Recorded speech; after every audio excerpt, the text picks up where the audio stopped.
Hello, this is Conor, and welcome to another episode shot on location. So I'm here in Scotland. I'm married to a Scottish girl, so I'm lucky enough we come to some Scottish islands every year to hang out with the family. And this bridge behind me I'm going to talk about is a very famous bridge. It's called the Bridge over the Atlantic. So I'm standing on an island currently, and then just over the other end of the bridge is the mainland, and it's the Atlantic Ocean inlet in between. So it literally is a bridge over the Atlantic. So lots of people come to visit this bridge in this part of the world.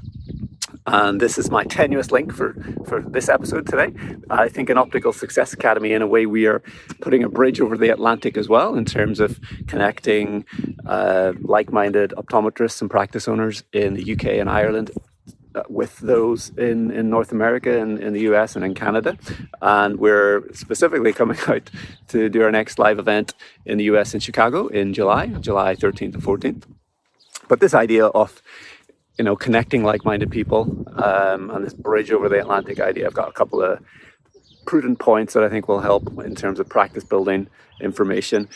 First of all is you become the sum of the people that you hang out with. So it's a pleasure and a delight that in Optical Success Academy, we tend to attract like-minded people. So whether we're doing an event, a meeting in the UK or Ireland or the US, it's generally the same types of practice owners that show up, which is refreshing because I think most people aren't interested in this kind of stuff. A lot of people would be skeptical. A lot of people would kind of play the victim and just be more interested in complaining and moaning about the challenges in our industry and what's wrong and what's not right and how hard it is. And that's not who we get. We tend to attract a bunch who are positive, ambitious. They want to get stuck in. They know that they need to grow as people and as business owners and improve leadership and improve at marketing. And all the growth of their practice is going to come from their growth and their interest and their determination and becoming better individually. And generally there's just an underlying optimism about it and a positivity about the fact that we have great opportunities as independent practice owners, and you get to design your practice to be to your liking. It doesn't mean it's easy, but it's the opportunity that's there, and you can kind of fall in love with that process. So it's as I said, it's a delight to attract that kind of positive, ambitious and humble practice owner. So we're looking forward to having our next meeting in Chicago, and we'll have 25 people in the room there. So you can find out more about that at osaevent.com. And yeah, our strapline is at Optical Success Academy, it is the place for optical entrepreneurs. So I like this idea of being a place that attracts people that see themselves as an optical entrepreneur. And I think an entrepreneur is somebody that is willing to take risk, is willing to see opportunities and try and make the best of things and organize people and organize resources and just add value through everything they're doing in their practice. So everyone that comes in contact with your practice, whether that's a patient or a client or a staff member or somebody in your community or the vendors and the suppliers that you work with, everything, you have a net positive effect on all of that. So yeah, that's the place for optical entrepreneurs, and we're looking forward to coming over to America very soon, in 5 or 6 weeks from today. The second connection regarding this bridge over the Atlantic, which we can see a tour bus coming over as we speak. It's a pretty steep little bridge, but it's good setting for today. So the second thing is about a show called Ted Lasso, which you may or may not have seen on Apple TV, and I recommend it if you haven't seen it. It's a really fun show about a US football coach. I think he was an American football coach, and he came over to coach a soccer team here in the UK. And he's a little bit, he doesn't really understand the game, but he has this underlying understanding of people. He has an underlying positivity, and there's just some really good leadership lessons. And I think if you're a business owner, you'll really resonate with a lot of that show. But a couple of the principles that Ted Lasso talks about, the most important one I think is be curious, not judgmental. So I think it's a Walt Whitman quote. So there's a famous episode where he gives this be curious, not judgmental lesson. And I think that's a really important lesson for business owners, is to be curious about, why things are the way they are and how you can improve things. And you have to be interested in learning and discovering, and curiosity is a really essential ingredient if you want to improve and grow your practice. Versus if you're judgmental and you think, I understand everything. I know, being in this industry however many years, I didn't know it inside out, and it's the way it is. And if you choose that kind of fixed approach, then your business and your business life is going to be so much harder. So really just embracing curiosity and putting yourself out there and going and learning things, I think is essential. That's also one of the big reasons why I've always traveled back and forth to the US, why I've paid attention to other industries. I've learned about marketing from people in direct marketing industries. I've learned about retail by going out and finding the best information I can from world-class retailers. Hospitality, what's the best way to provide service, going and looking at world-class hotels, learning lessons from companies like Disney that are able to deliver top-class service at scale. It's all about going looking for things, being curious for things, even though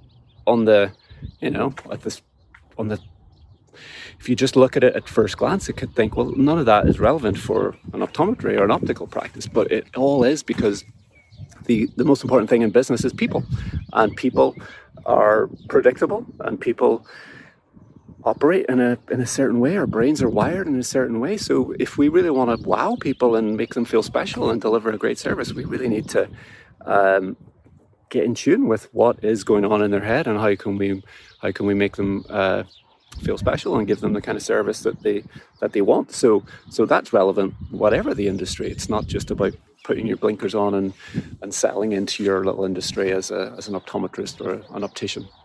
So really just putting yourself out there and embracing everything you can learn and being curious about that will put you in good stead. So that's a Ted Lasso lesson. And I talk a lot as well about be different, not better. So if you just approach your business as just trying to be a little bit better than the next practice down the road, or being a little bit better than the chains and the big box retailers, then for the client, for the end user, it's extremely hard, if not impossible, to tell one from the other. It means if you're just trying to be a little bit better, essentially you're going to look the same. So to the client, they don't understand why you're any different than a Warby Parker, apart from the fact you're more expensive. Or they don't really understand why you're any different than, if you're in the US, if you're any different than a Vision Works or a Walmart. It's kind of all practices, all opticians look the same to the end user. So that's why I recommend and talk about, don't try to be better, be different. Talk about how you're different, because people can relate to that, and then when they understand how you're different, they're gonna pick and choose what feels best for them based on what they're looking for. So be different, not better, is a mantra of mine.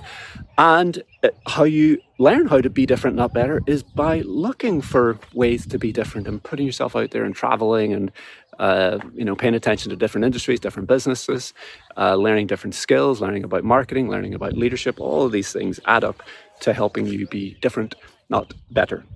So I'm going to tell you a little bit about the marketing workshop that we got coming up in Chicago. If you want to see the full details of what we're talking about, go to osaevent.com. And essentially, I think a lot of people, what they think they know about marketing isn't really serving them, and a lot of it isn't accurate, and a lot of it isn't helpful.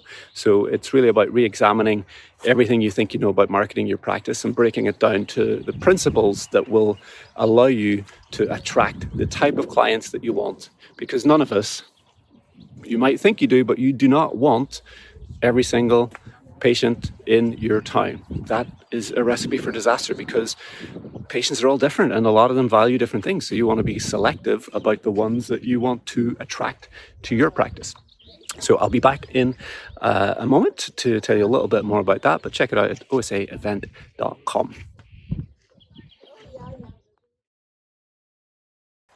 Okay, so just before I sign off from Scotland, I'll tell you what you can expect in Chicago, what we're doing at this 2-day workshop and mastermind meeting. It's a marketing workshop, and a couple of marketing principles that I think are really important that I learned early on. The first one is just being able to clearly enunciate your message about why your practice is different from other practices. That's a message I learned from Dan Kennedy originally, where he has what he calls his USP question, his unique selling point question. And the question is, why should I choose you versus every other option I have, including the option of doing nothing? So that's a really good question to think about and really come up with some really great answers for your practice. Essentially, every client, every potential patient that considers using your business, that's a question that they're asking in their mind. Why should I choose you or your practice versus every other option I have, including the option of doing nothing? I'm getting eaten alive by midges here, all in the duty of finishing this video for you guys. But yeah, it's a simple question, but really you could obsess over answering that and really getting super clear about it. Really, it's really a psychology question. It really involves getting deep inside the mind of your clients, your ideal clients. Not every client, every patient will have the same answer. So you need to be super clear about who you're trying to attract in your practice and what it is that's most important to them and how they perceive all the options that are available to them in the marketplace and in your specific marketplace. So what we will be working on together in this workshop in Chicago is really taking that principled approach to your marketing. It's not about tactics, it's about having the correct message. Most marketing problems, I think, are a message to market match problem. So the message that you create and that you put out there has to really resonate with the ideal client, the market that you're trying to attract. So there has to be a message to market match. And that's something that we will dive into in a lot of detail in Chicago. We will have tons of exercises to really help you internalize that and make it practical so you can share it with your team. And then this becomes the foundation for all your marketing activities going forward. It's about resonating with your ideal clients. The other thing we're going to be doing in Chicago is taking a systematic approach to your marketing. So rather than having random, erratic actions around your marketing where it's completely reactive and stop start and this is a good idea, therefore let's do it, and it's about, instead of that, going at your marketing from a systemized approach where you can see from start to finish who your ideal client is, where they're at, how they become a lead, how the initial interactions go, how you nurture them over time. It's just all systematically how all of your marketing activities fit together so that it's running consistently and delivering a steady flow of your ideal clients, the right types of clients to your practice on an ongoing basis. So we're really going to dive deep into that. And I hope that for the people that will be in the room in Chicago, that it means that you'll no longer be overwhelmed or confused by marketing because you'll be able to approach it from a point of view of having a clear plan for your marketing, for your practice, based on knowing who you're trying to attract and having a system for how you're going to do that. You'll clearly understand the marketing principles at play, and then all the different tactics and things that you may or may not use going forward will all become easy decisions about what to do and what not to do, because you have this filter, you have this marketing system that allows you to make really smart decisions about how to invest your time and energy and money and resources regarding the marketing of your practice. And when you do that right, it means that you're able to attract the right types of patients that you're delighted to have in the practice, that you feel good about having in the practice, where they appreciate you, they're happy to pay your prices because you've clearly communicated to them about why your practice is different and what you can offer to them that again is going to resonate with what they're looking for, because you have this deep, thoughtful understanding of who your clients are and what they want. So check out all the details if you're interested in being one of our guests and joining us at that meeting. It's at www.osaevent.com, and we're going to be in Chicago on the 13th and 14th. I'm really looking forward to Chicago because they don't have these little midges that eat you alive. 13th and 14th of July. And yeah, looking forward to seeing, we'll be there in the room. We've got space for 25 people. Most of them will be our mastermind members, and then we have space for several guests to join us as well. So if that's of interest, reach out, join us, come along to a live OSA event, and look forward to meeting you hopefully in Chicago. Okay, I will sign off and get out of this midgy hellhole that I'm currently in. Okay, thanks guys. See you soon. Bye.